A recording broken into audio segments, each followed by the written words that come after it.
13th question. A can do A work in 10 days. B is 50% more efficient than A. Step. How many days A and B together can complete the work? ఇక్కడ ఏమిచ్చాడు, ఏ అనే వ్యక్తి ఒక పనిని 10 రోజుల్లో complete చేస్తాడు.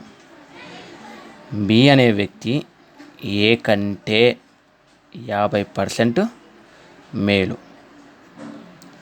ఏ కంటే 50% అదనంగా work చేస్తాడు.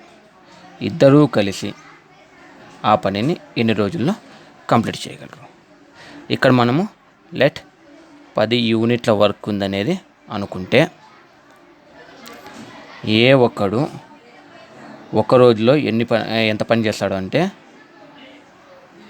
10 యూనిట్ల వర్క్ని 10 రోజులు చేయగలడు అంటే రోజుకి 1 యూనిట్ లెక్కన పని చేస్తాడు. అదేవిధంగా బి ఏ కంటే 50% అదనంగా పనిచేస్తాడు అంటే 1 unit plus 50/100 into 1 that is equal to 1.5 unit per day చేస్తాడు.